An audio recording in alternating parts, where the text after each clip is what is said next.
Salut à toi, dans cette vidéo on va corriger le sujet des mines de 2025 en mathématiques, donc le sujet de maths 1.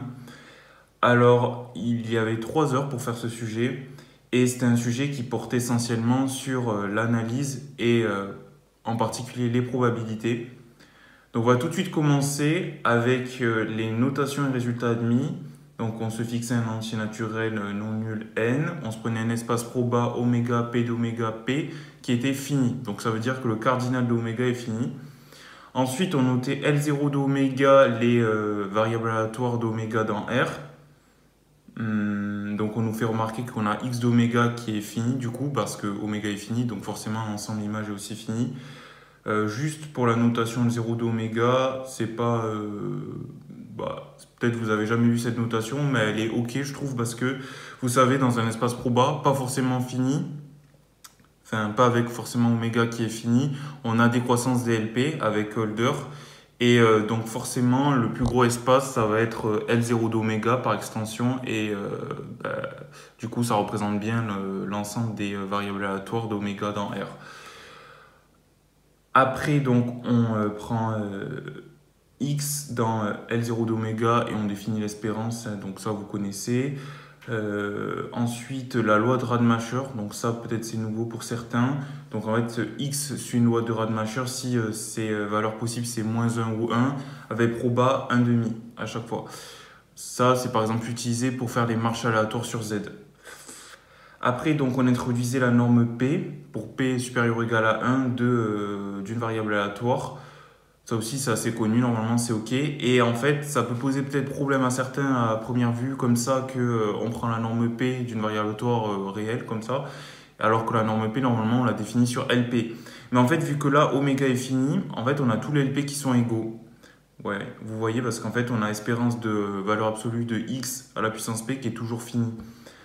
Donc en fait, L0 de méga, on peut lui donner toutes les normes P pour P supérieur ou égal à 1. D'accord. Et après, on introduisait la norme de vecteur. Donc je regarde à gauche si c'est pas clair, parce qu'en fait, j'ai le sujet à ma gauche sur l'ordi, parce que sinon, j'ai pas assez d'écran. Enfin, j'ai pas assez de place sur mon écran directement où j'ai écrit, c'est pour ça. Donc la norme P d'un vecteur, ça normalement vous connaissez, c'est la somme des modules des coordonnées, puissance P, le tout à la puissance 1 sur P. Et après on introduisait aussi le produit scalaire d'une suite de R puissance N entre parenthèses. Donc attention, là c'est les suites à valeur réelle, mais qui sont nulles à partir d'un certain rang. Ok. Donc on commence tout de suite avec la première partie qui portait sur l'inégalité de Holder. Donc ça c'est un classique quand même, c'est bien de savoir le faire. Toujours pareil, on commence par montrer l'inégalité de Jung, qui était la question 1, et après inégalité de Holder. Question 3, on nous demande quel cas ça représente. Quand P égale Q égale 2, ça c'est Cauchy-Schwarz aussi. Normalement, vous êtes assez habitué à ce genre de questions. Alors, donc forcément, on se prend PQ conjugué, c'est-à-dire que 1 sur P plus 1 sur Q égale 1. Et donc, on se prend deux variables aléatoires, x, y de L0 d'oméga. Donc, montrer l'inégalité de Young déjà. Donc, soit x, y appartenant à R+. Or là, c'est une inégalité de convexité en gros. Donc, on va utiliser la concavité du logarithme. On va calculer ln de xp sur p plus yq sur q. Donc là, vous avez l'image d'une combinaison linéaire convexe. Donc c'est plus, vu que le log est concave, c'est plus grand que la combinaison linéaire convexe des images. Donc ça va être plus grand que 1 sur p ln de xp plus 1 sur q ln de yq. Voilà, donc après propriété du log, ça vous fait ln de x plus ln de y. Et ça, c'est ln de x, y. Ok, et vous concluez en prenant l'exponentielle. Question 2, en déduire l'inégalité de Holder. Donc là, on nous suggérait, on pouvait prendre d'abord le cas où l'espérance de xp égale espérance de yq égale 1. Bon, on n'a pas forcément besoin de le faire, je ne vais pas forcément le faire ici. Donc, on va faire deux cas. Si espérance de x, p est différent de 0 et espérance de YQ est différent de 0.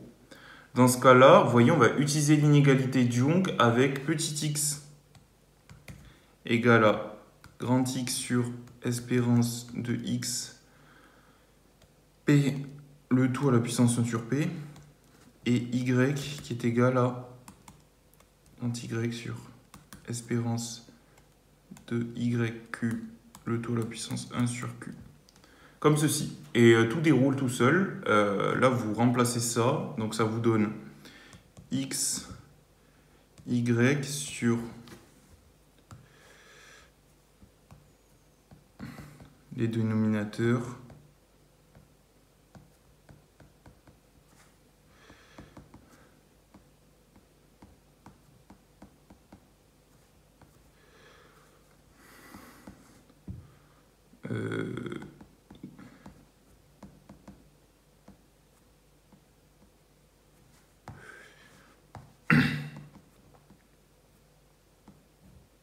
Voilà, plus YQ sur Q, espérance de Y à la puissance Q.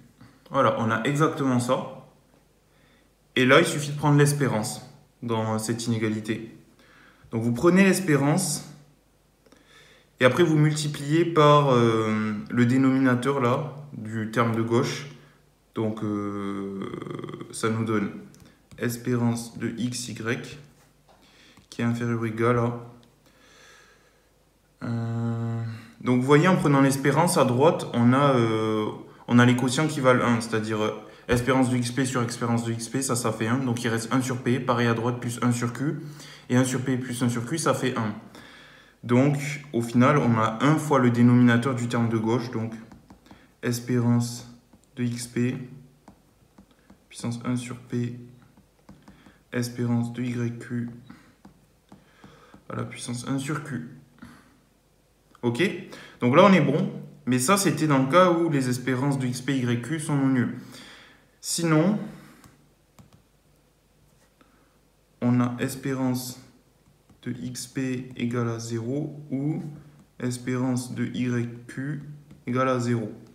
Mais vu que XP et YQ, c'est des variables aléatoires positives, vu que X, Y sont elles-mêmes des variables aléatoires positives, en fait, l'une des deux égale à 0, ça veut dire que l'une des deux... l'espérance de l'une des deux égale à 0, ça veut dire que l'une des deux égale à 0, presque sûrement. Donc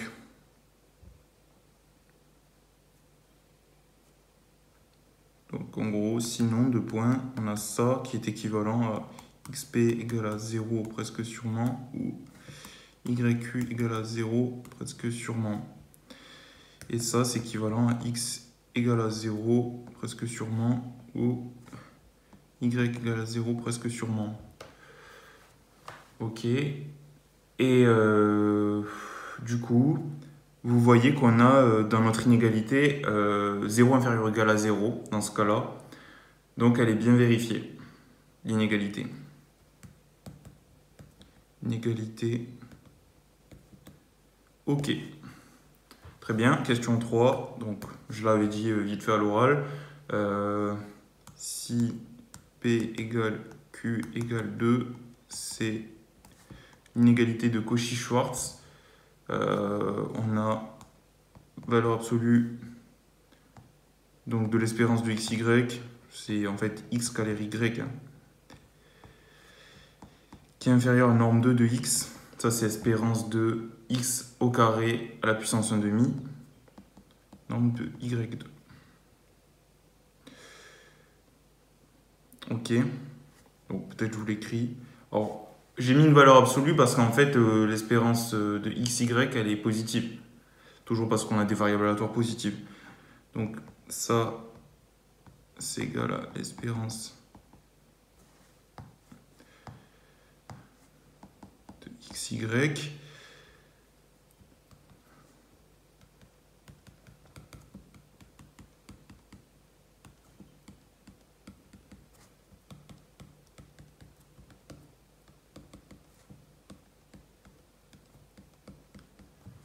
Ok, parfait. On passe à la partie suivante. Donc là, c'était sur une inégalité de déviation.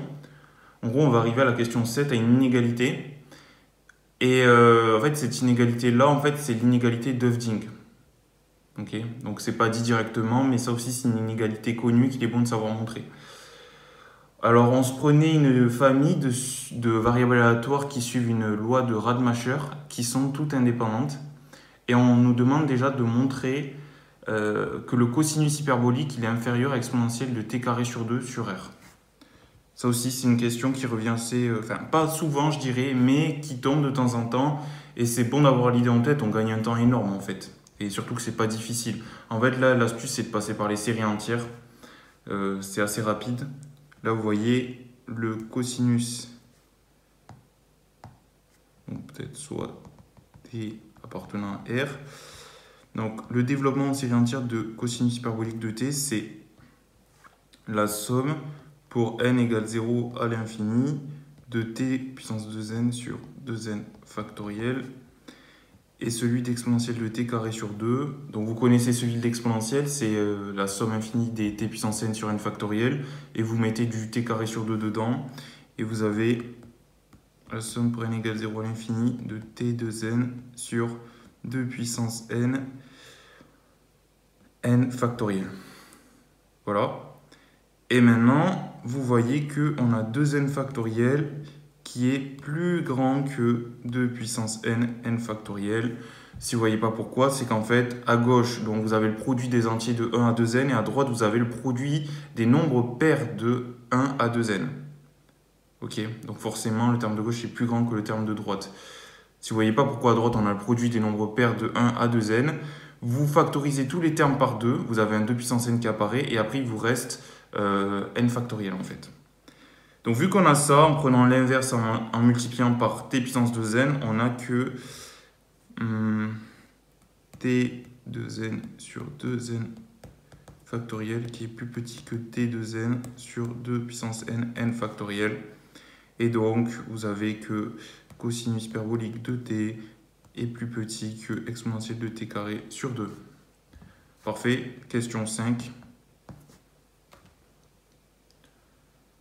Donc là, on nous demande de montrer une première inégalité avec une espérance d'exponentielle de somme plus petit qu'exponentielle de t carré sur 2, la somme des ci carrés.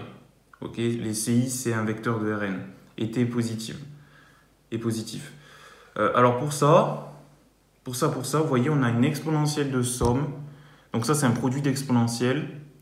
Et on sait que les xi sont indépendants. Donc en fait, l'espérance de ce produit, ça va être le produit des espérances. Donc là, on a tout intérêt à regarder juste un terme du produit des exponentielles. Donc, exponentielle de t, tci, xi, ça fait quoi ce truc? Ce truc, ça fait, alors espérance de ça plutôt, vu que j'ai dit que l'espérance produit, c'est le produit des espérances, vu qu'on a indépendance. Ça fait facile, hein, donc xi c'est une loi de Radmacher, ça fait 1 demi exponentielle de moins tci plus 1 demi exponentielle de tci. Et là, comme par magie, c'est cosinus hyperbolique de tci. Voilà, donc magnifique, on peut utiliser la question précédente. Et ça, c'est plus petit que exponentielle de t carré ci carré sur 2. Parfait, maintenant on prend le produit. Prenons le produit. Donc comme j'ai dit, le produit, ça va faire, on peut rentrer le produit dans l'espérance par indépendance, puis l'exponentielle, enfin produit d'exponentielle, c'est l'exponentielle de la somme. Donc je mets directement le terme de gauche, là, qu'on a dans la question 5, par indépendance. Dxi, on a l'espérance de l'exponentielle de t fois la somme des ci xi. Bon, je ne mets pas les bornes de la somme, mais c'est toujours pareil, c'est de 1 à n.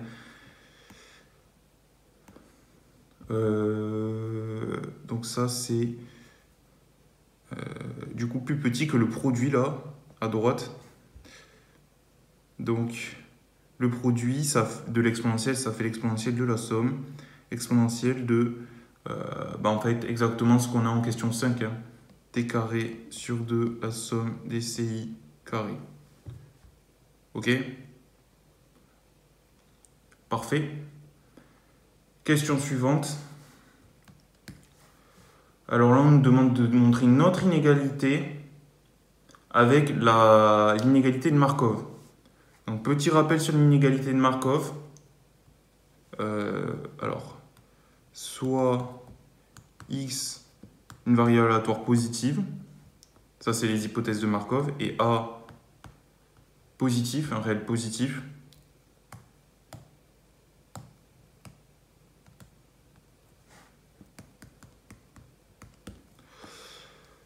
On a la proba de x plus grand que a qui est inférieure à l'espérance de x sur a. Ça c'est Markov.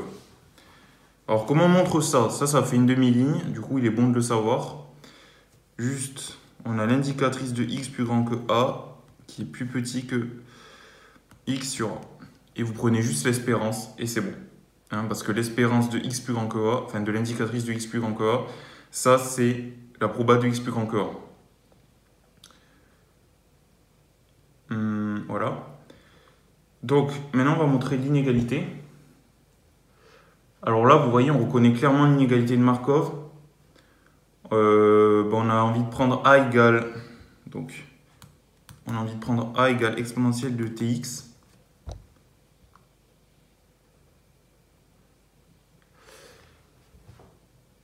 Et je réfléchis. On veut prendre a égale exponentielle de tx.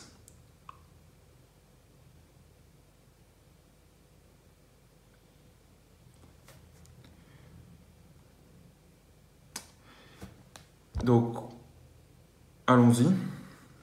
Allons-y. Et après, bien sûr, la variable aléatoire x là, que j'ai.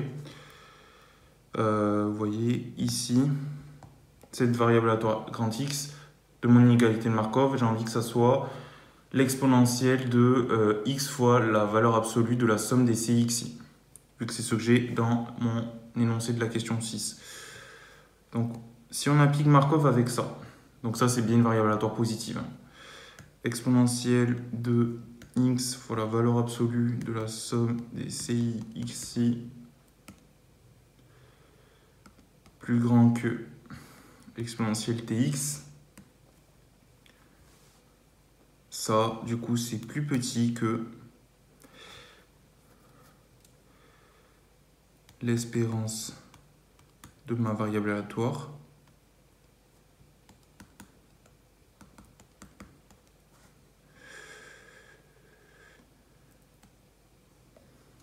Comme ceci.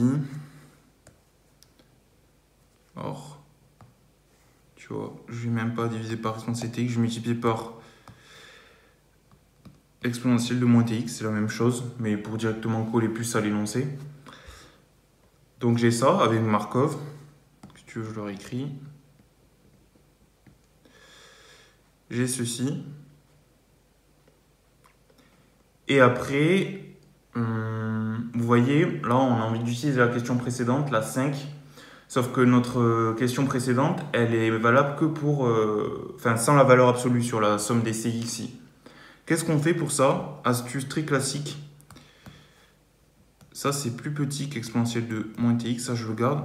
Mon espérance, mon exponentielle là, de x fois la valeur absolue, en fait, je peux dire que c'est plus petit que l'exponentielle de x fois la somme des CXI, plus l'exponentielle de moins x fois la somme des CXI. En gros, je sais que la valeur absolue de la somme des CXI, c'est soit la somme des CXI, soit moins la somme des CXI. Et vu que l'exponentielle est elle est positive, je peux prendre les deux termes et je sais que mon exponentielle va valoir l'un des deux. Et après, je rajoute un truc positif, donc forcément, on a cette inégalité-là. Donc, je l'écris. Exponentielle de x fois cette somme plus exponentielle de moins x fois la somme des CI xi. Parfait. Maintenant, là, je vais utiliser la question précédente. Alors, la question précédente, elle me permet de bien gérer l'espérance de ce terme-là, vu que c'est exactement le même. Par contre, pour le suivant, c'est pas exactement pareil. Alors, si je prends t égale à moins x, je peux pas parce que x est positif, donc moins x, ça va être négatif et du coup, ça ne vérifie pas l'hypothèse de t. Par contre, je peux très bien distribuer le moins au CI et les CI, c'est des réels. Donc, en fait, l'inégalité va marcher pour les moins CI. Et vu que j'ai du CI carré à droite, ça va faire du moins CI carré et ça fait du CI carré. Donc, ça fait la même chose. C'est pour ça, en fait, on a deux fois le terme de droite dans notre inégalité. Ok. On prend bien sûr ici t égale x en question 5. Donc ça va être plus petit que 2 exponentielle de moins tx sp exponentielle de x carré somme des ci carré sur 2. Parfait. Je regarde juste un truc.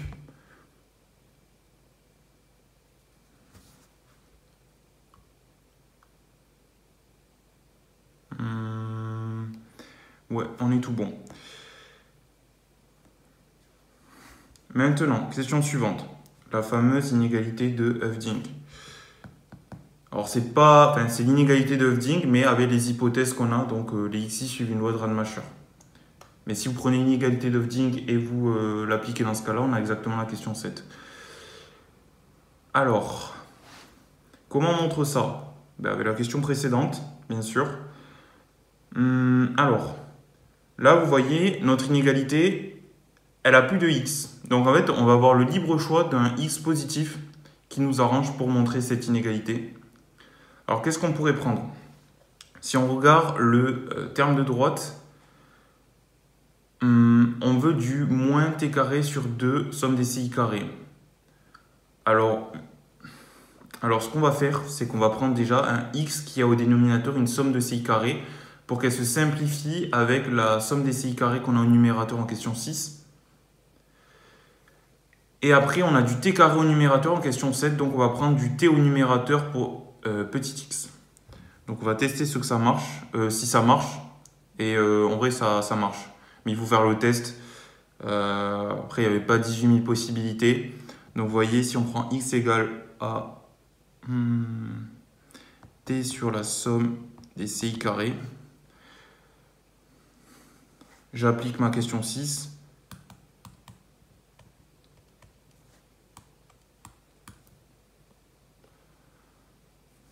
Elle me dit que p de l'exponentielle de t sur la somme des ci carrés fois la valeur absolue de la somme des cxi plus grand que exponentielle de t carré sur la somme des ci carrés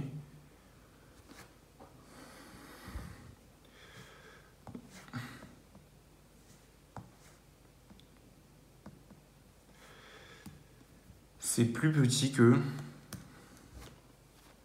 2 exponentielle de moins t carré sur la somme des ci carré exponentielle de t carré.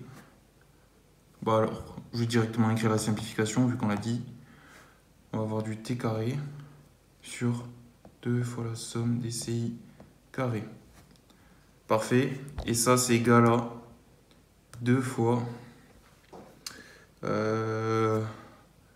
exponentielle de moins t carré sur 2 la somme des ci carré. Parfait. Alors maintenant, il faut gérer l'événement sur lequel on prend la proba là, ici. Ce truc-là. Ce truc-là, si on prend le logarithme, donc tu vois, je vais même l'écrire comme ça, mon événement. Donc, exponentielle de t fois la somme des ci carré, somme des cxi, plus grand qu'exponentielle de t carré sur la somme des ci carré. Bon, ça, comme ça. Cet événement-là, si je prends le logarithme, il est égal à l'événement t sur somme des ci carré fois la valeur absolue plus grand que t carré sur la somme des ci carré. Ok. Et j'ai pas tout à fait l'événement en question là, question 7. Il faut que je multiplie par la somme des ci carré.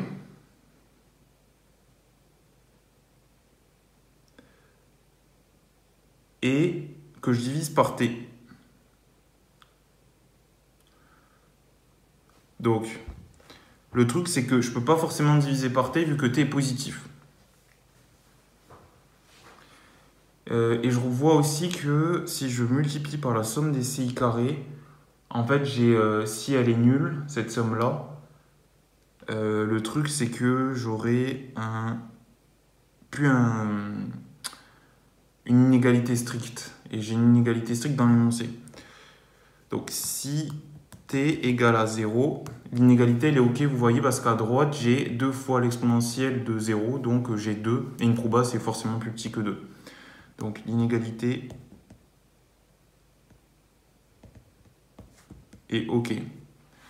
Maintenant, si t est non nul,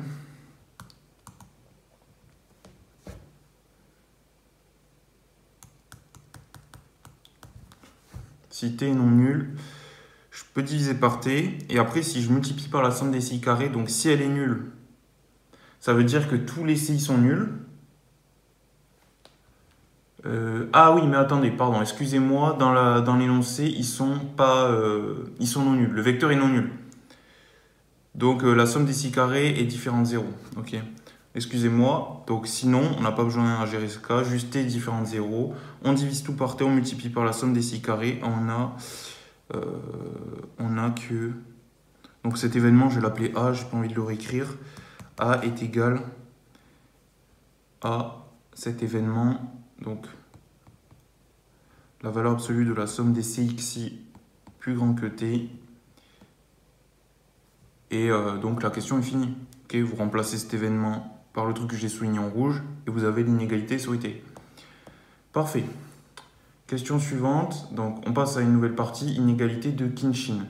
Donc ça c'est déjà un peu moins connu. Alors, on se prend P supérieur ou égal à 1. Toujours la famille de variables aléatoires indépendantes qui suivent la loi de Rademacher. Un vecteur de Rn. Alors là, il n'est pas forcément non nul ce vecteur.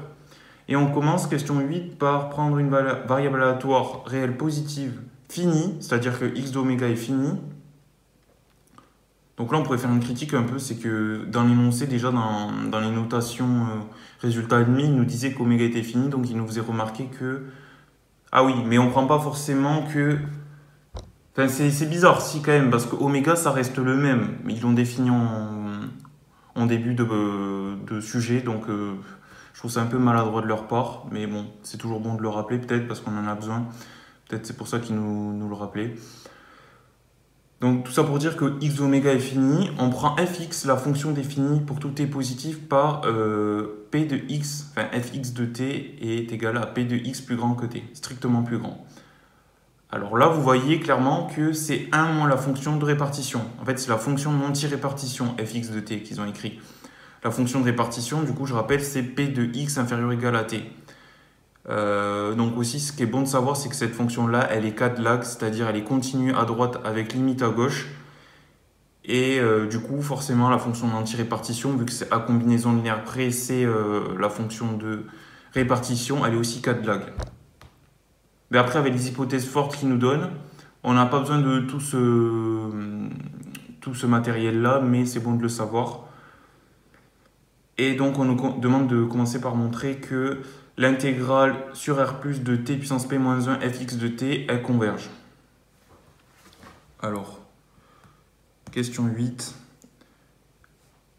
Donc, on sait que x est fini, comme j'ai dit. Donc, x d'oméga, on va le noter x1, etc. Je ne sais pas pourquoi j'ai mis un point virgule. Bref, c'est un détail. xn, comme ça, avec x1 plus petit que x2, plus petit que, etc. Plus petit que xn. Ok, je les ai ordonnés comme ceci. Et donc, vous voyez qu'à partir de xn, ma fonction fx de t va être nulle. Donc, en fait, on n'intègre pas du tout sur un intervalle de taille de longueur infinie. on intègre sur un segment. Donc, l'intégrale là, de 0 à l'infini de t puissance p moins 1 fx de t dt, ça c'est égal à l'intégrale de 0 à xn. Hein, parce que je rappelle, fx de t c'est la proba de x plus grand que t, strictement plus grand que t, donc forcément proba de x strictement plus grand que xn, ou plus grand que t avec t plus grand que xn, c'est nul. Donc fx de t dt. Ok. Et après, en fait, la fonction là que j'intègre, elle est continue par morceau sur 0xn. Donc cette intégrale-là, elle est bien finie.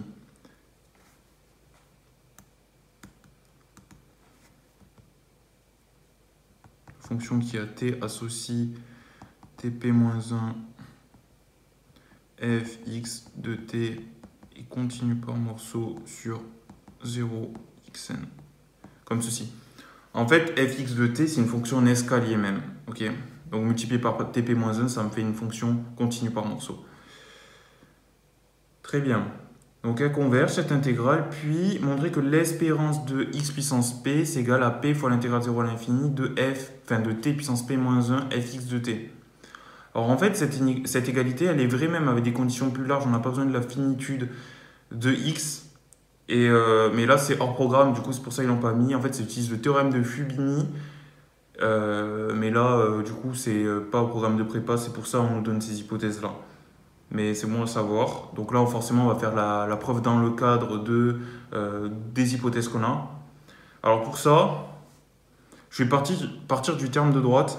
Donc p fois l'intégrale de 0 à l'infini de tp-1 fx de t dt. Peut-être mettre mon petit ici. Alors ce truc-là, c'est quoi? Ce truc, on va le décomposer. On a une intégrale, on va la... Alors déjà, on sait que ça, c'est l'intégrale de... Je vais écrire au-dessous, sinon je ne vais pas avoir la place. C'est l'intégrale de 0 à xn, juste. On l'a dit juste avant. Mais en fait, je vais le découper, cette intégrale, je vais la découper en petits morceaux avec, du coup, de 0 à x1, de x1 à x2, etc. Parce qu'en fait, sur ces intervalles-là, je peux très facilement exprimer ma fonction fx de t. Donc ça, c'est p fois l'intégrale de 0 à x1 de tp moins 1 fx de t dt plus etc. plus intégrale de xn moins 1 à x n de f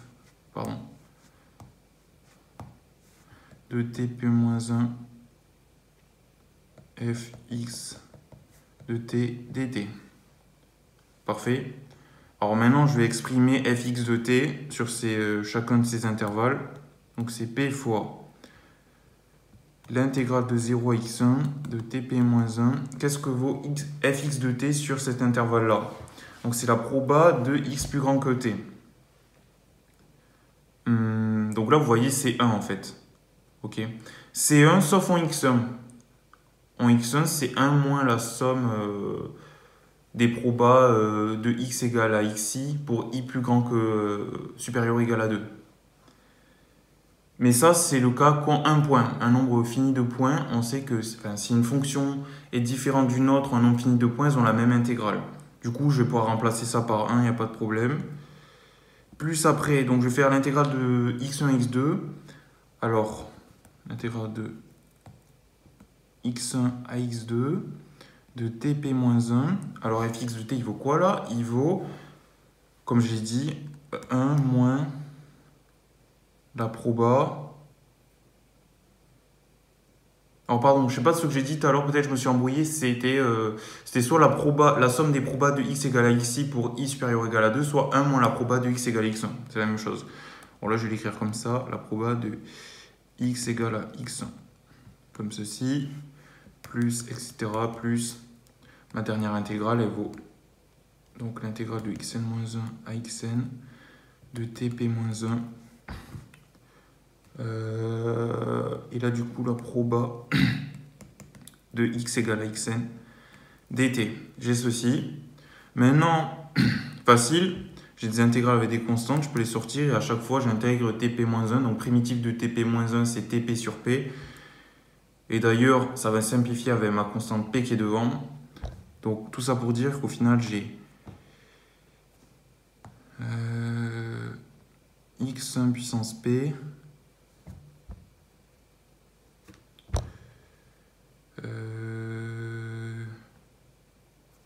plus x2 puissance P moins x1 puissance P fois 1 moins la proba de x égale à x1 plus etc. plus xn puissance P moins xn moins 1 puissance P fois la proba de x égale à xn. Parfait. Alors maintenant, vous voyez, on a des simplifications. J'ai x1 puissance P moins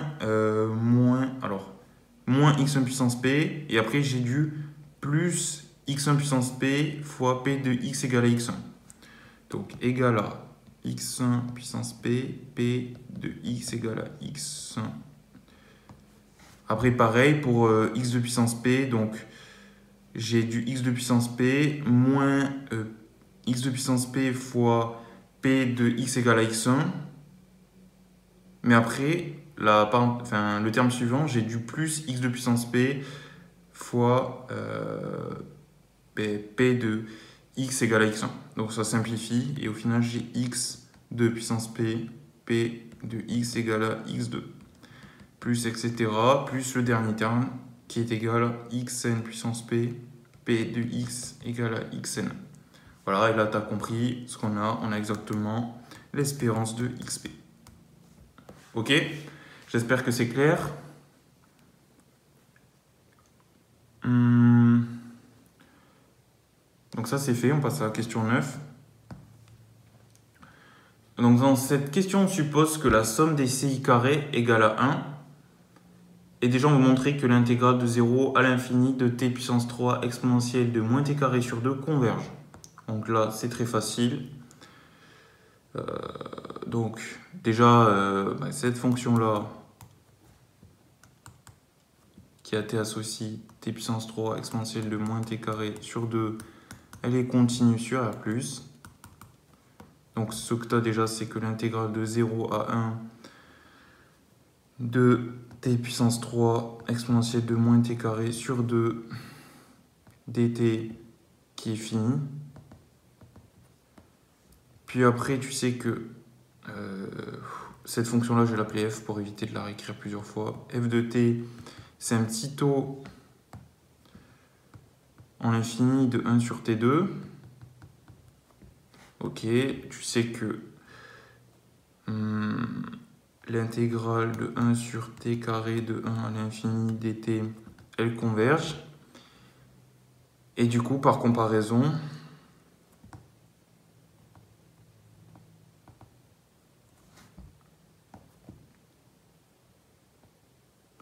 tu as que l'intégrale de 1 à l'infini de f de t dt converge. Parfait. Puis montrer une inégalité. Donc on a une espérance de la somme des CXI puissance 4. Donc là, on a très envie d'utiliser la question 8 avec P égale 4 et X égale à la somme des CXI encore. Donc on y va. On va directement le faire. Juste à droite, on va avoir du 4 pour l'intégrale de 0 à l'infini de t puissance 3. Donc là, on est pas mal. F, la fonction d'antirépartition de la somme des CXI. Ok. Le truc, c'est que ça, du coup, ça sera la proba de la somme des CXI plus grande que t. Ça, il faut avoir un contrôle dessus, parce qu'on n'a pas tout de suite là le terme de droite de notre inégalité en question 9. Du coup, il va falloir utiliser la question 7 pour notre inégalité de Hoeffding là, pour conclure. Et donc, vous voyez que notre question 7, elle porte sur la valeur absolue de la somme des CXI. Donc, en fait, ce n'est pas directement x égale à la somme des CXI qu'on va prendre. mais x égale à la valeur absolue de la somme des CXI. D'ailleurs, je suis allé un peu trop loin, j'avais même pas besoin de dire tout ça parce que en fait, vous voyez que notre question 8, on l'a montré que dans le cadre d'une variable aléatoire réelle positive. Et donc si on prend juste x égale à la somme des CXI, ça c'est pas forcément une variable aléatoire positive. Donc avant ça, en fait, on aurait déjà dû intuiter qu'il fallait prendre la valeur absolue.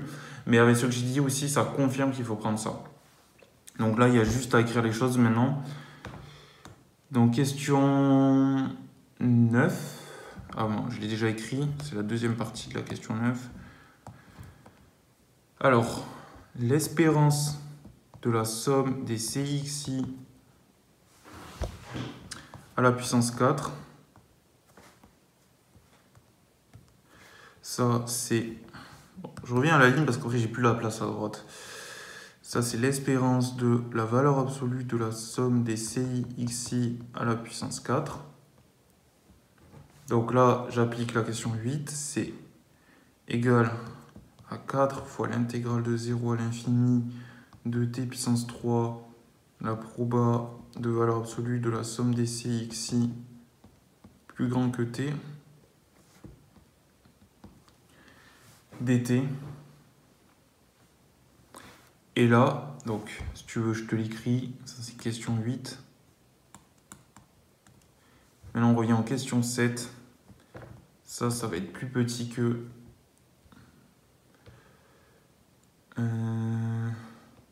8.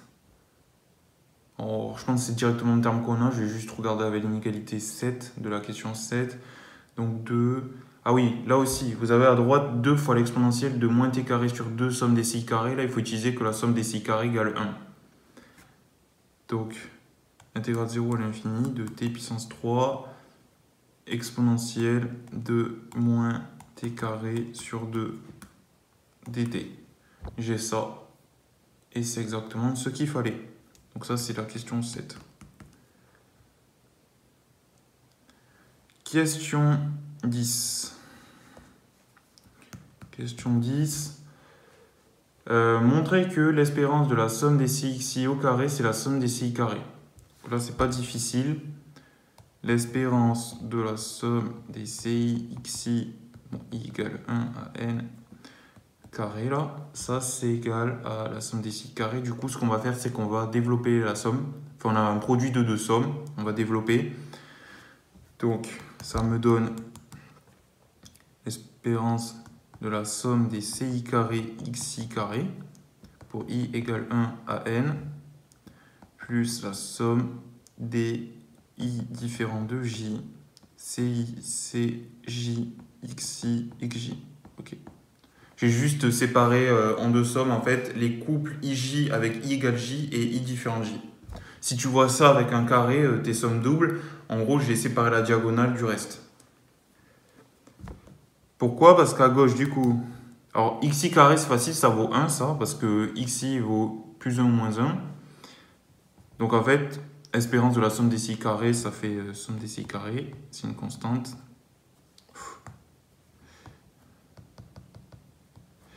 Plus, donc la linéarité de l'espérance, aussi, ça me donne ci, cj. Espérance de xi, xj, oui. Ça, c'est espérance de xi fois espérance de xj par indépendance des xi. Donc, si tu veux, je l'écris.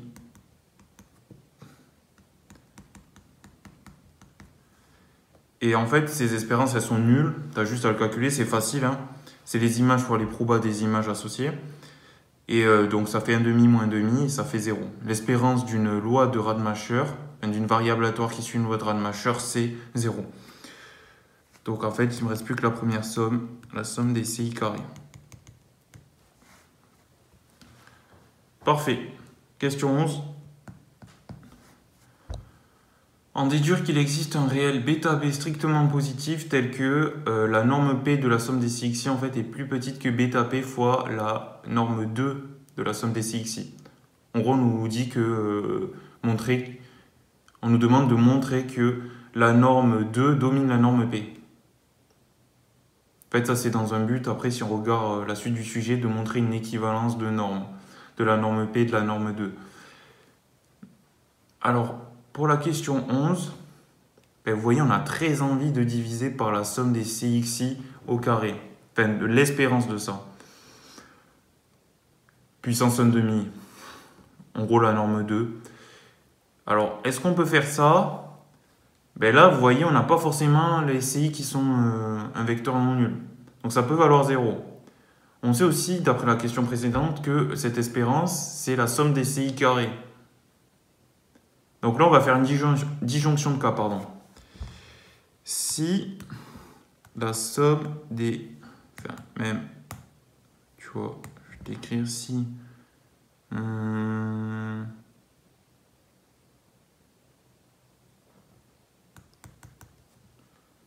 l'espérance, la somme des CXI au carré, ça c'est égal à 0. Si ça c'est égal à 0, par question 10, on a la somme des CI carré égale à 0. Et ça veut dire que, ben en fait, tous les CI sont égaux à 0.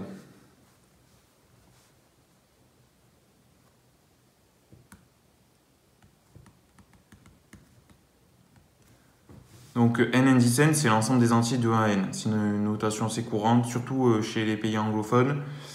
Donc tu peux l'utiliser. CI égale à 0. Donc, si on a ça, vous voyez, le terme de gauche, il est aussi nul. On a aussi que l'espérance de la valeur absolue de la somme des CI xi puissance p est égale à 0.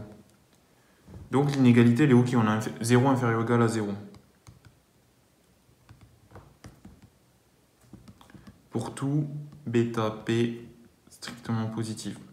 Maintenant, sinon, si cette somme-là, enfin cette espérance, elle est non nulle, on peut diviser par ça. Et du coup, on prend juste bêta p est égal à l'espérance de la valeur absolue des CXI, puissance p à la puissance 1 sur p sur ma norme 2. Donc, espérance de la somme des CXI au carré à la puissance 1/2. Ça va? J'espère que c'est bon. Forcément, vous ne pouvez pas me répondre. Je ne sais pas pourquoi je dis si ça va, mais voilà. Ça, c'était la question 11. Question 12. On suppose P supérieur ou égal à 2. Montrer que, là on va montrer l'autre sens, vous voyez. On a montré que la norme 2 domine la norme P, et là on va montrer que la norme P domine la norme 2 pour avoir une équivalence. Alors là, on le montre déjà que dans le cas P supérieur ou égal à 2. Après, vous voyez, on le fera pour le cas P compris entre 1 et 2. Alors, comment on montre la question 12 ?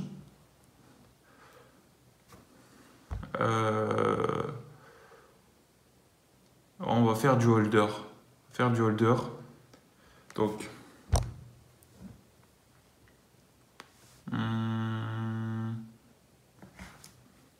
si je fais l'espérance, ma somme au carré. Vous voyez, on va faire du holder, mais on va pas tout de suite là prendre la racine carrée. Là, on va juste prendre ça, et après on prendra la racine carrée à la fin. Donc, histoire d'avoir un produit scalaire en fait, à gauche. C'est comme ça qu'on utilise holder. Donc j'ai ce truc-là. Vous voyez à droite, on a de la valeur absolue. On a de la valeur absolue. Et si on regarde plus haut, je reviens à l'inégalité de holder.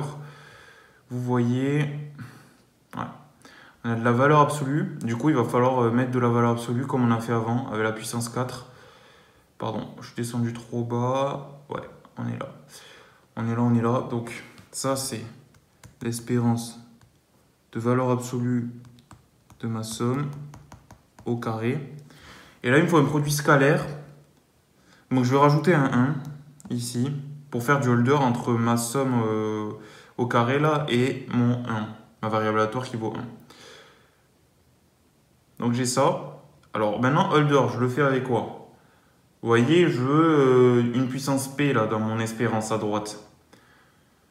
Du coup, je vais prendre mon premier nombre. Je vais prendre. Donc là, il faut que je choisisse P et Q qui m'arrange. Vu que je vais prendre une puissance sur ma somme des CXI au carré, je vais arriver à une puissance P. Donc je vais prendre P sur 2. Parce que euh, ma somme au carré, le tout à la puissance P sur 2, ça va faire puissance P. Alors, allons-y. Alors, je vais vous écrire à droite pour pas que vous soyez perdus. Si vous n'avez pas encore l'habitude d'utiliser holder. Je vais prendre P' est égal à P sur 2. Et en fait, je m'en fous qui est Q', donc c'est le conjugué de P', mais vu qu'il va porter sur du 1, ça va faire 1 au final. Mais si tu veux, je peux te l'écrire. Donc, on a 1 sur P' plus 1 sur Q' est égal à 1. Donc ça, c'est équivalent à 2 sur P plus 1 sur Q' égale 1. Donc,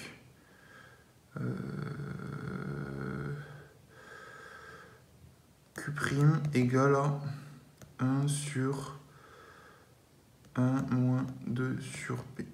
Vous voyez?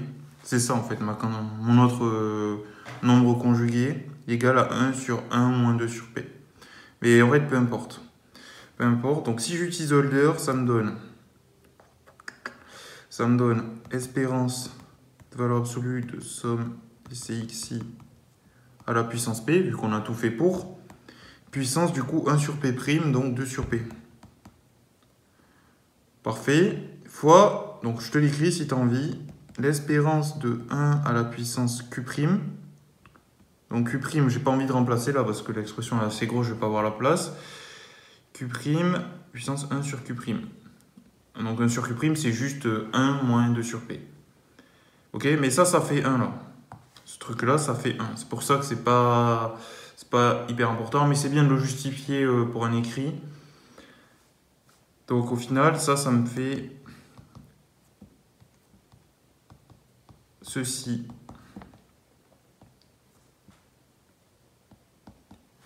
Voilà. Et là, il y a juste à prendre la racine carrée, comme je disais. Donc on obtient l'inégalité souhaitée.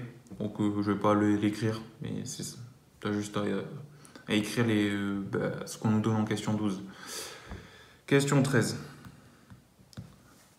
Question 13, donc là on se prend maintenant le cas P compris entre 1 et 2.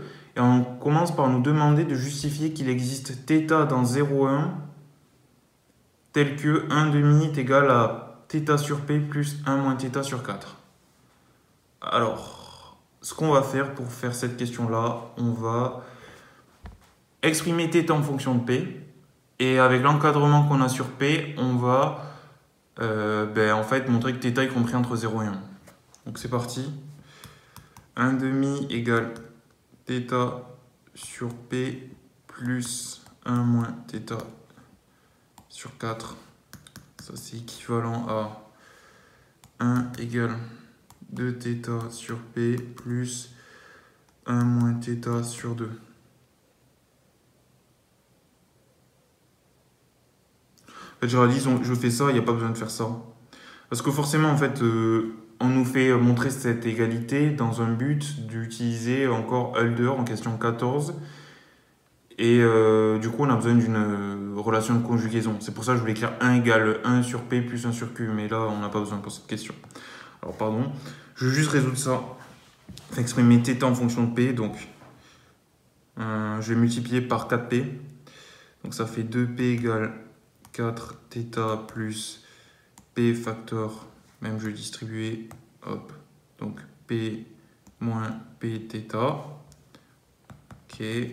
Donc, j'ai P divisé par 4 moins P égale à θ. Parfait. Maintenant, donc on a P qui est compris entre 1 et 2 comme ça. 1 compris, 2 exclus. Donc, j'ai moins P qui est compris entre moins 2 et moins 1. Maintenant, j'ai ajouté 4. Donc ça fait 2 compris entre 4 moins P, plus petit que 3. Enfin, 4 moins P compris entre 2 et 3, pardon. Ok, je vais juste boire un coup là.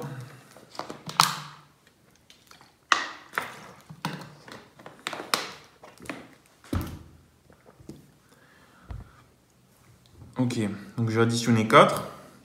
Maintenant, je prends l'inverse.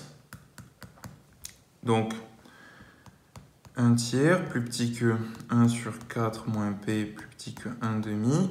Et après, je multiplie par P pour avoir θ. Alors non, pardon. On veut pas du P dans les bornes, donc je multiplie pas par P, pardon. Je multiplie par l'inégalité encore que j'ai là, enfin P compris entre 1 et 2.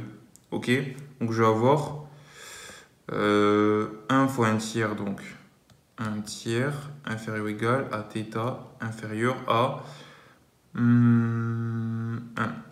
Strictement inférieur à 1.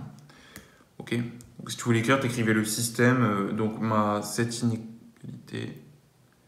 Voilà, tu me fais un système avec ça, et tu montres tu écris qu'il implique exactement ce que j'ai écrit ici. Ok. Maintenant que ça c'est fait, vous voyez, θ il est compris entre 0 et 1. Il est même compris entre 1 tiers au sens large et 1. Question 14. Donc comme je le disais, on va utiliser Holder avec la question précédente. Donc si je retravaille juste mon égalité du dessus, j'ai que 1 est égal à 2θ sur P plus 1 moins θ sur 2. Donc on a ça. Et là, je vais utiliser Holder. Donc là, c'est un peu astucieux. Il va falloir que... Donc j'ai espérance de la somme des CXI au carré à gauche. Je vais écrire le carré comme la puissance 2 comme une puissance de 2θ plus 2 facteurs de 1 moins θ pour coller avec ce que j'ai au-dessus. Donc, l'espérance de la somme des CXI. Et je vais encore faire le truc où vu que c'est au carré, je peux mettre la valeur absolue. Parce qu'à droite, j'ai de la valeur absolue.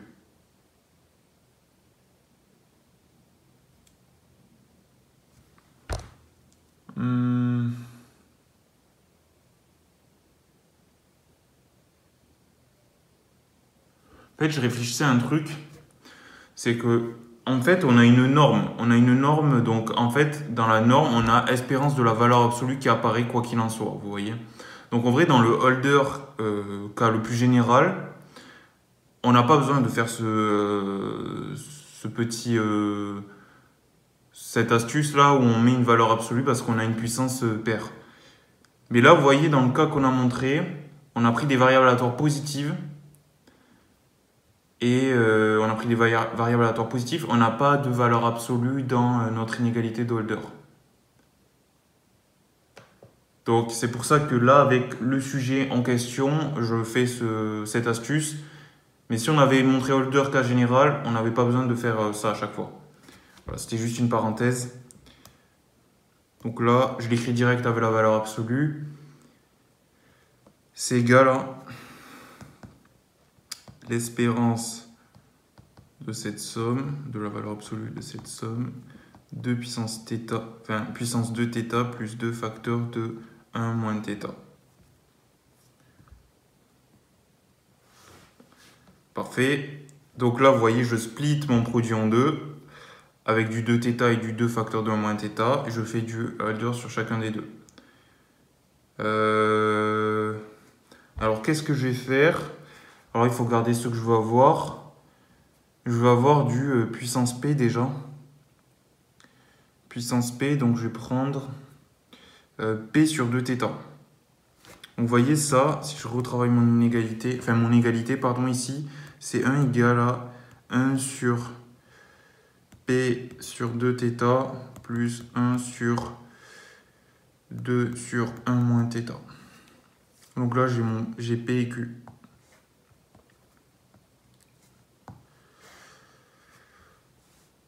Alors ça, c'est plus petit que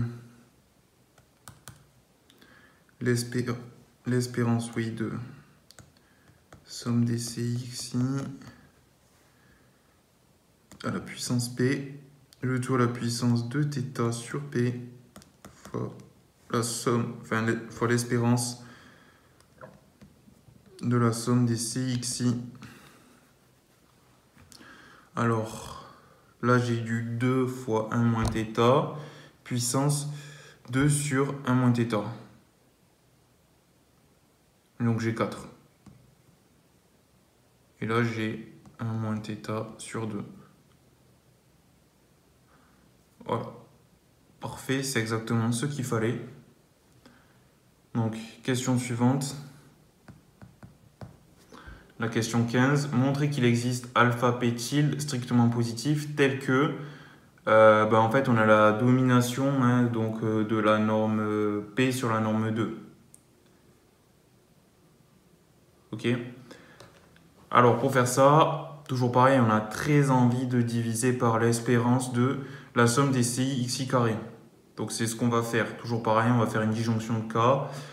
Donc, si la somme des CI, c'est pareil, la somme des CI carré ou l'espérance de la somme des CI xi carré égale à 0,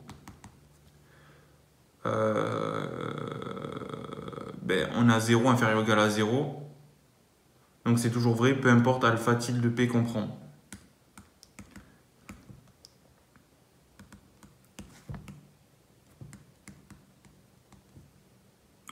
Alpha P tilde plutôt. Ok. Sinon, on prend juste ah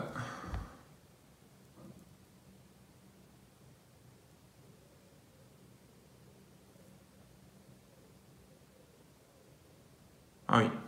Alors sinon, alors attendez, il y a un petit truc quand même, c'est qu'on ne peut pas prendre juste alpha P compris entre 0 strictement et le quotient. Parce qu'en fait, rien ne nous dit que le numérateur, donc à droite, c'est-à-dire le terme de droite là, de l'inégalité de la question 15, en gros la norme P de la somme des CXI, ça soit non nul. En tout cas, c'est pas immédiat, mais en vrai, c'est directement réglé avec la question du dessus. Donc, la question du dessus, là je vais l'écrire justement, c'est ce que j'ai besoin. Elle va me dire que, du coup, sinon, on a 0 qui est strictement inférieur à cette espérance.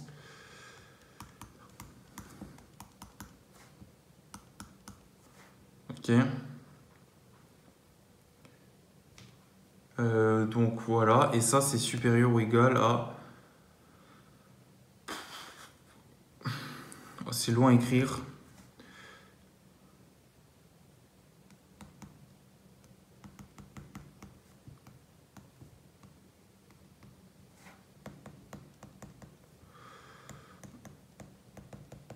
Hop. 1 moins θ sur 2. Voilà. Donc voilà, là ça c'est important parce que vous voyez, on a du coup notre produit qui est strictement positif. Nos deux termes là à droite ils sont positifs. Vous voyez. Donc les deux sont strictement positifs. Okay, si l'un est nul, en fait, on a le produit qui est nul, donc on n'a pas que c'est strictement positif. Donc, en particulier, on a notre terme de droite de la question 15 qui est positif, strictement positif. Donc, on a l'espérance de la somme des CI xi puissance P à la puissance 1 sur P qui est strictement positif. Ok, ben là c'est bingo, je peux diviser et je prends alpha P qui est compris alpha P tilde qui est compris entre 0 et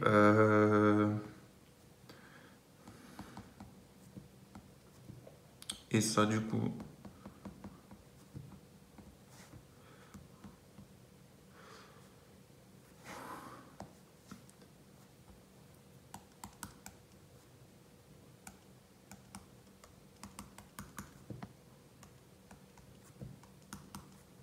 voilà.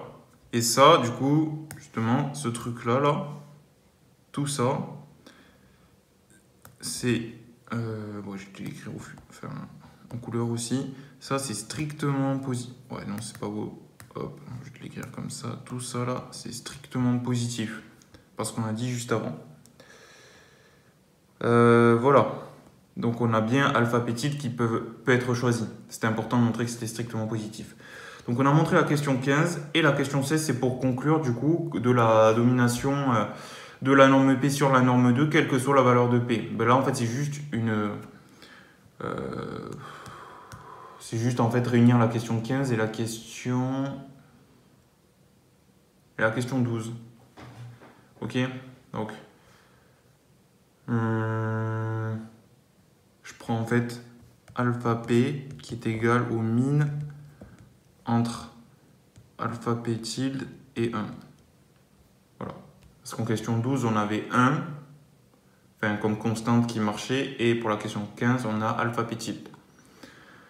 Maintenant, on va passer aux conséquences avec la question 17. Donc là, on se prend cette fois une suite infinie de lois de Radmacher.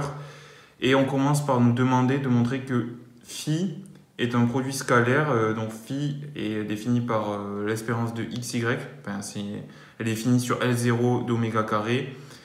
Et en fait, c'est le produit scalaire des variables aléatoires qu'on connaît bien. Donc il n'y a pas de surprise. Alors c'est long, c'est très facile à faire. Je vais quand même le faire un petit peu pour donner les idées. Mais il faut montrer du coup que c'est une forme bilinéaire symétrique définie positive. Donc on va déjà essayer de montrer la bilinéarité.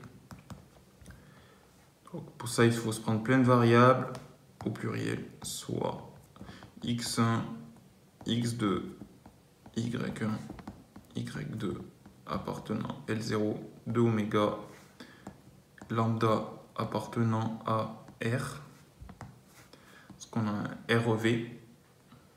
L0 de oméga, c'est un R espace vectoriel. Voilà. Phi de x1 plus lambda. En fait, il faut montrer que c'est linéaire par rapport aux deux variables. Donc, plus lambda x2, y1. Bon, je prends pas y parce que je l'ai défini avec y1, y2. C'est pour m'économiser, pas écrire, définir un million de variables. Ça, c'est égal à espérance de x1 plus lambda x2 fois y1. C'est égal à... Vous développez et vous utilisez la linéarité de l'espérance. C'est égal à espérance de x1, y1 plus lambda espérance de x2, y1.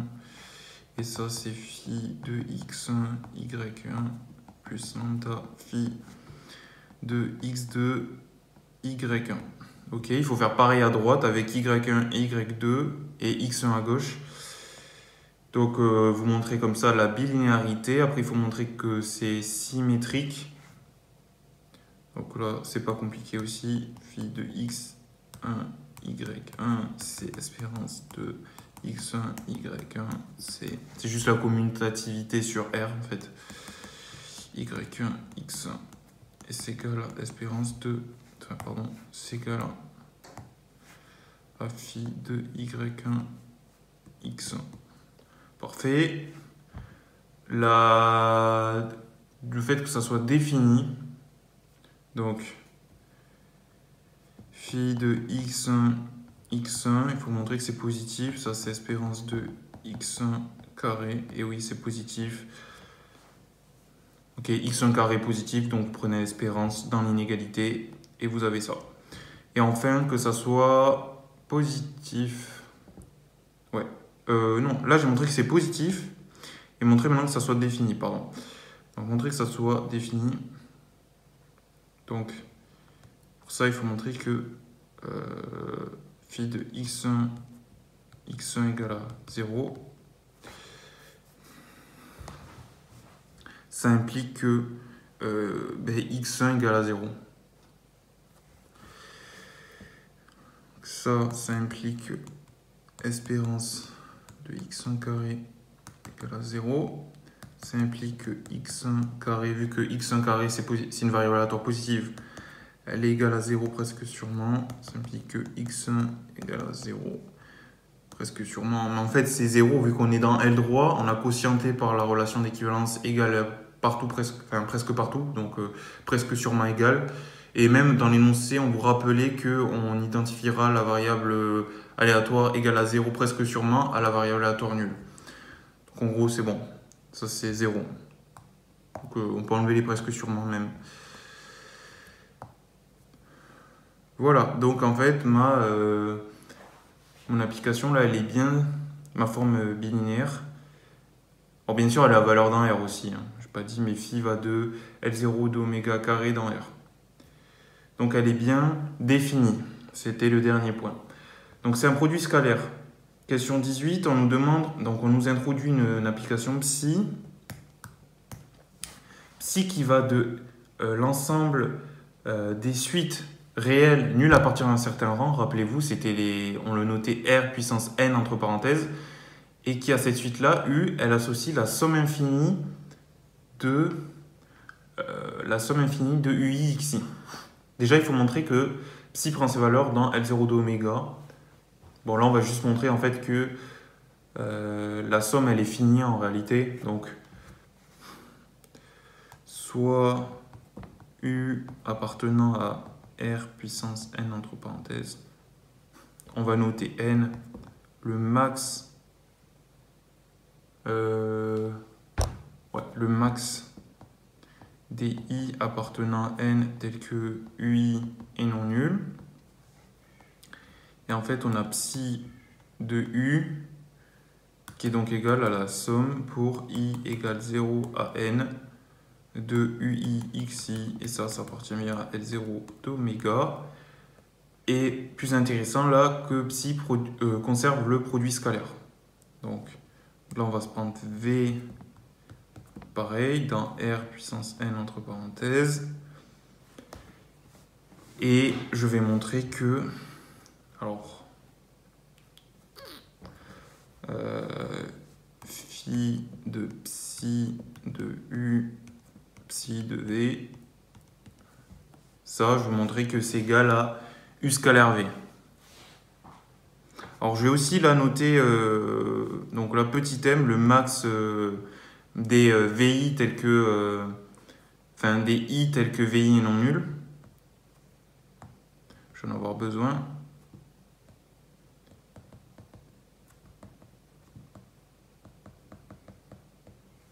Parfait. Alors là, j'y vais. Ça, c'est l'espérance de la somme pour I égale 0 à n de UI xi fois la somme pour I égale 0 à n de VI xi. Impeccable.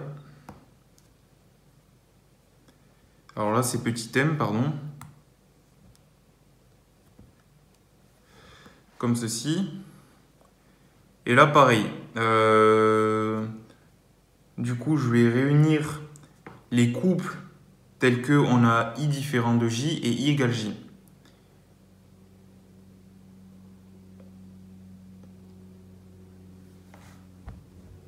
Donc, c'est égal. Alors, vous voyez, les couples pour i différent de j. Donc là, je ne vais pas alourdir les notations et tout, donc c'est pour ça que je vais y aller direct. Les couples pour i différent de j, ça va être nul encore, toujours pour la même raison, indépendance des lois, de Radmacher, et aussi que ça soit des lois de Radmacher, du coup, l'espérance est nulle. Et après, il me reste les UIVI xi carré, donc toujours pareil, ici ça fait 1, mais ma somme, elle va aller que jusqu'au min de n et m, parce que à partir au-delà de ça, en fait, il y aura un des deux, soit les UI, soit les VI, qui seront égales à 0. Donc au final, il me reste juste l'espérance de la somme pour i égale 0 à n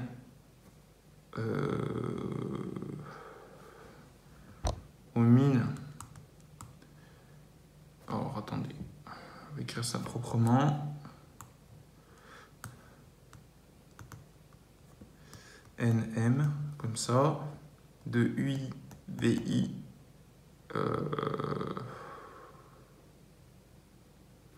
En fait, je vais même pas mettre l'espérance parce que je mets x1, x1 ça sert à rien. Voilà. Mais en fait, c'est égal à ça. Vous faites votre produit, vous séparez la somme en deux et vous obtenez ça. Et ça, c'est le produit scalaire. Donc de U par V.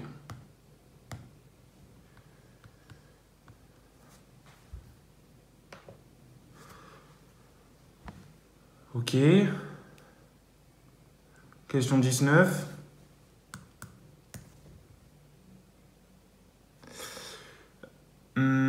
Question 19. Donc là, on veut montrer que sur R, qui est l'ensemble d'image de psi, on a l'équivalence des normes P et Q, pour P et Q plus grand que 1, au sens large. Pour ça, on va utiliser la question 16 qui disait que la norme P domine la norme 2 et la question 12 qui dit que la norme P domine la norme... Ah non, pardon. La question 11 qui dit que la norme 2 domine la norme P. Donc en gros, ces deux questions réunies, elles nous disent que la norme 2 est équivalente à la norme P. Ok. Donc, d'après la question 16 et la question 11, il me semble, j'ai dit. Ouais, c'est ça. On a... Alors, j'ai noté l'équivalence des normes avec un tilde. J'aurais bien mis un R, mais pour la relation d'équivalence des normes. Mais vu que c'est utilisé pour justement l'ensemble sur lequel on a cette équivalence de normes, je vais mettre un tilde. Donc, d'après ces deux questions, j'ai la norme 2 qui est équivalente à la norme P. Pareil, pour la même raison, j'ai la norme... Parce que je peux prendre Q égale P, hein, il n'y a pas de souci. Vu qu'il vérifie les mêmes conditions, supérieur ou égal à 1. La norme 2 est équivalente à la norme Q. Et par transitivité de la relation d'équivalence de normes, qui est une relation d'équivalence, donc en particulier elle est transitive, elle est même réflexive et symétrique. Donc par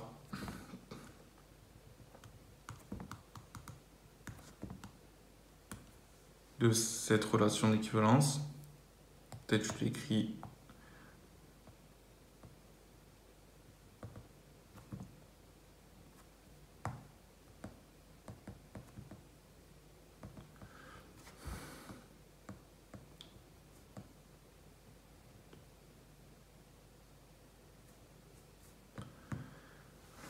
on a que la norme P équivalente à la norme Q sur R. On va maintenant corriger la question 20. Donc, on se donne un vecteur AI de RK et on veut montrer une inégalité. On nous dit qu'on peut céder de la question 11 et 16. Donc, ces questions-là, on les connaît bien parce qu'on les a réutilisées en question 19, la question précédente.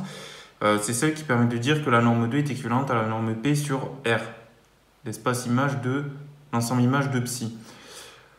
Donc là, vous voyez déjà qu'on a les constantes alpha 1 et bêta 1 qui interviennent. Donc on se dit que, bien sûr, on va utiliser les inégalités en question 11 et 16, mais avec P égale 1. Je peux déjà te l'écrire. 20, on va utiliser P égale 1. Et après, bien sûr, on va utiliser donc les inégalités 11 et 16, enfin de questions 11 et 16, on les a avec les CI. Et là, on va les utiliser avec les AI. On peut très bien, on a du coup n qui va être égal à k. Attention, c'est le n des questions d'avant, pas celui de cette partie avec n égale 2 puissance k. Donc, je t'écris juste, on va prendre les AI égale au CI. Je ne vais pas écrire n égale k pour éviter les confusions. Donc, si on applique directement cette égalité, enfin ces deux inégalités, ça nous donne alpha 1, espérance de la somme des AIXI au carré à puissance 1,5. Alors ça, on a vu déjà que la somme des AIXI, ça valait la somme des AI carré. C'était la question 10. La question 10, donc tout ça à puissance 1,5, ça fait exactement la norme 2 des AI. Ok, la somme des coordonnées au carré, le tout à la puissance 1,5, c'est la norme 2 des AI. Donc là, on a directement la norme 2 des AI qui est inférieure ou égale à donc l'espérance de du module, de la valeur absolue de la somme des AI xi, parce qu'en fait là on n'a pas la norme P, on a la norme 1. Et ça, si on calcule, en fait, cette espérance, c'est exactement la somme des valeurs prises fois la proba de ces valeurs prises. Alors, les valeurs possibles que peut prendre la famille des xi, c'est du coup des moins un ou 1. Donc, en fait, ça va être des familles de moins un ou 1. C'est pour ça qu'en fait, on a dans la question 20 au milieu, là, la somme des epsilon L appartenant à moins un puissance k de la valeur absolue de la somme.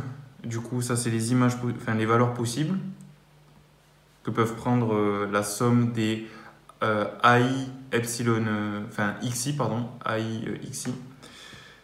Donc la somme pour i égale 1 à k de AI xi. Alors non, j'écris n'importe quoi. C'est epsilon i, pardon. C'est la valeur prise. Parfait. Fois du coup la proba que les xi prennent cette valeur. C'est-à-dire prennent la valeur des epsilon i. Enfin non, là j'ai noté epsilon L, la famille, peu importe la variable d'indice, c'est une variable muette. Alors ça c'est du coup fois la proba de l'intersection pour i égale 1 à n de x i égale, alors là c'est k d'ailleurs, pardon, de k de xi égale epsilon i comme ceci. Et ça c'est plus petit que bêta 1 fois la norme de DAI pour les mêmes raisons que le terme de gauche. Ok. Alors nous maintenant ce qui va nous intéresser c'est ce terme-là. Si on regarde bien, donc là on a juste à calculer cette proba-là. Proba de l'intersection des xi égale epsilon i. Les xi sont indépendants, donc ça va être le produit des probas de xi égale epsilon i. Et quelle est la proba de xi égale epsilon i? C'est 1 demi. On a une loi de Rademacher, donc ça va être 1 demi. Donc 1 demi puissance k, ça va être 1 sur n. C'est pour ça qu'on va avoir 1 sur n fois la somme sur l'epsilon L de la valeur absolue de la somme des AI epsilon i en valeur absolue. Et après, vous avez juste à multiplier par n et vous avez exactement l'inégalité de la question 20. Dernière question, question 21.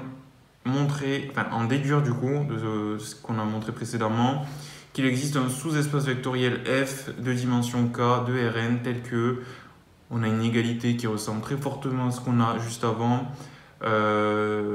Alors déjà, on nous aide, on nous dit on pourra ordonner les éléments de moins 1 puissance k de manière arbitraire et on pourra utiliser l'application t qui est définie sur RK, donc t de AI, enfin DAI, qui est ma famille de réels, égale à la famille indicée sur les epsilon L dans moins 1 puissance k de la somme des AI epsilon i.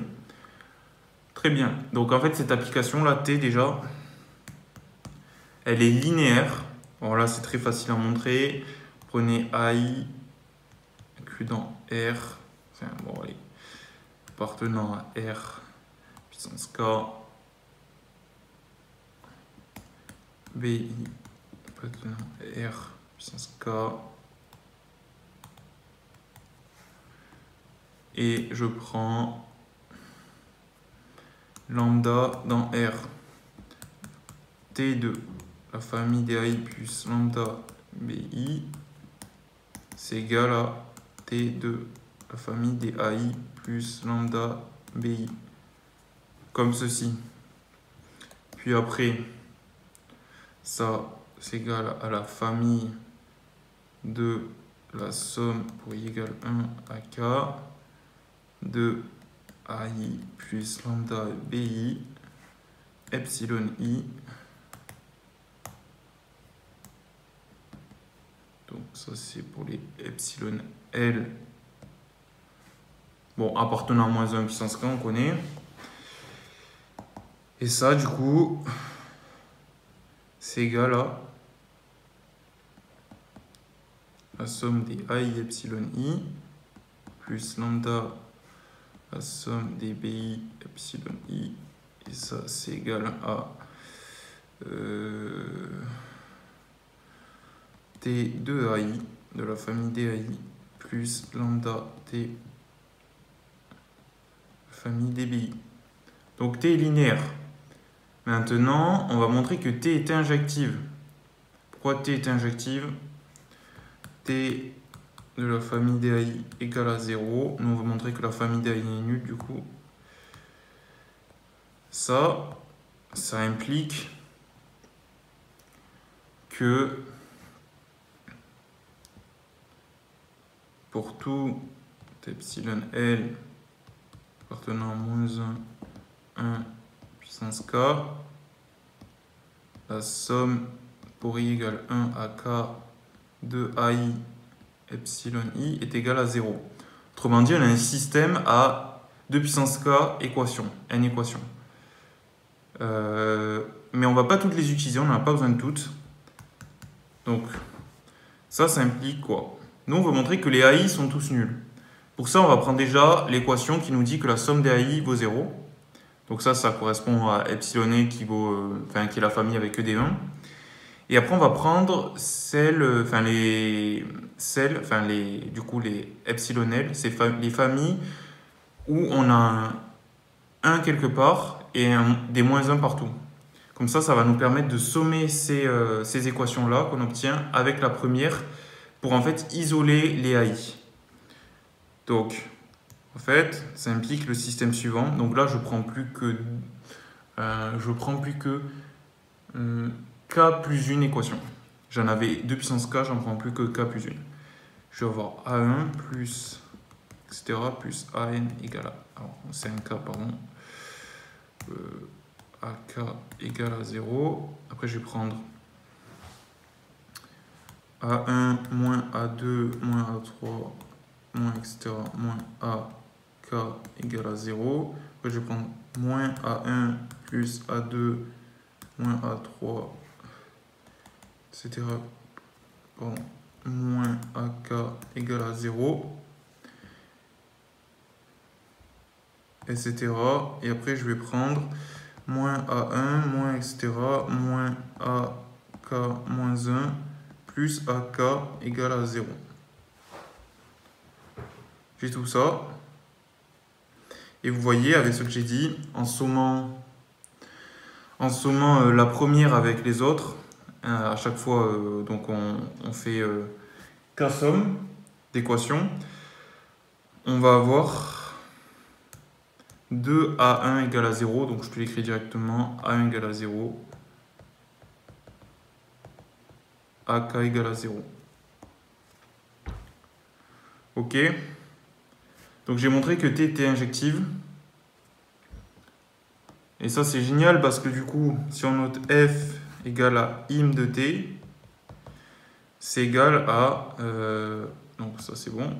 On sait que, donc juste F égale à im de T, on sait que dim de F, nous dans l'énoncé on nous dit il existera F, un espace de dimension K, dim de F égale à, par théorème Durand, dim de l'espace de départ, c'est RK, donc c'est K moins la dimension du noyau, vu qu'elle est injective, c'est 0. Donc, égal à K. Ça, c'est le théorème Durand.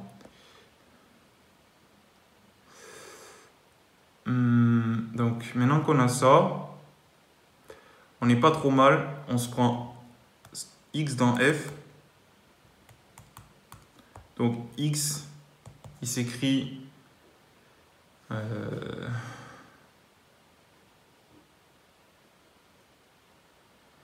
il s'écrit comme ceci, somme des AI xi indicée par la famille epsilon L.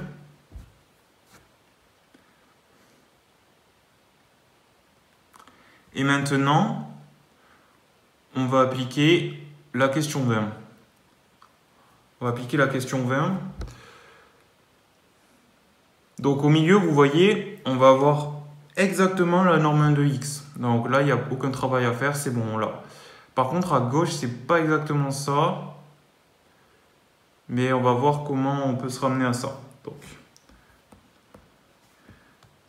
par la question 20,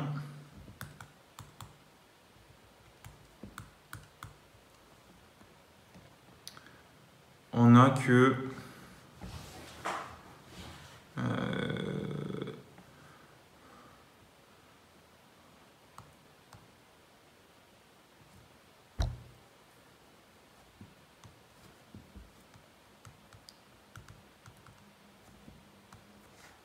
Ça, c'est plus petit que la norme 1 de x. Bêta 1 n norme 2 de AI.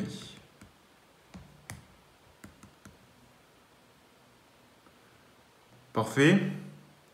Et maintenant on veut, ce qu'on veut faire, c'est comparer la norme 2 de x et la norme 2 d'AI. Alors, pour ça,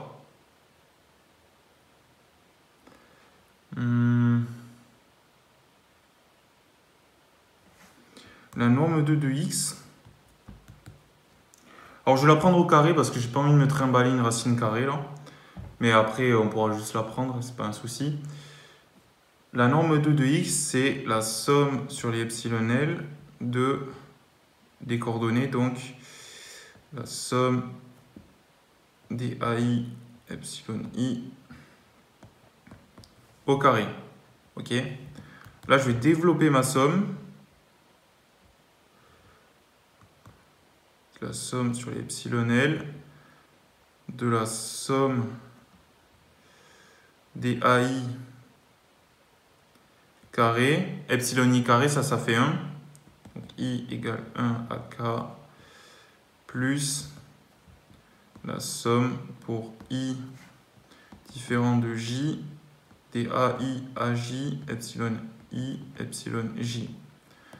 Maintenant, alors la somme sur l'epsilon N de la somme des AI carré, ça bouge pas, donc ça fait N fois la somme des AI carré. Puis après là, je permute les deux sommes, donc la somme des I différent de J et la somme sur l'epsilon L. J'ai la somme sur I différent de J, de AI à J, la somme sur l'epsilon L de epsilon I epsilon J. Que fait la somme sur les epsilon L des epsilon I epsilon J?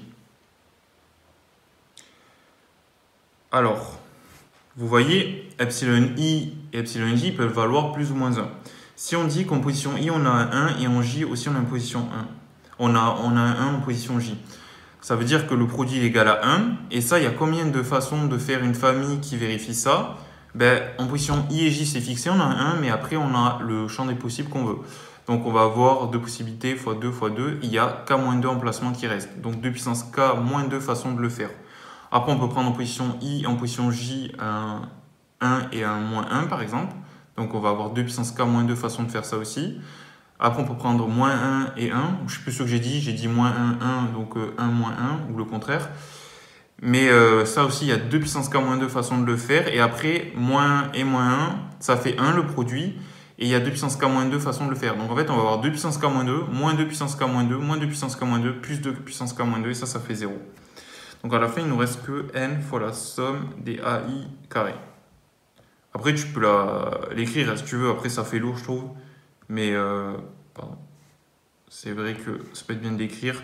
Ce truc-là, tu vois, tu peux le décomposer comme ça. Tu dis que c'est la somme sur l'epsilon L, tel que epsilon I égale 1, epsilon J égale 1, de epsilon I, epsilon J, et tu fais les 4 cas que j'ai écrits, plus, tac, plus, et à la fin, tu as, par exemple, epsilon L, tel que, bon, tu as compris, hein. Moins 1, epsilon J, là tu mets un et si tu veux quand même, bon, tu peux remplacer directement les valeurs ici, hein. Ça fait 1, 1, et entre les deux, ça fait moins 1. Tu as compris. Donc à la fin, on a ça. Là, je prends juste la racine carrée et j'ai que la norme 2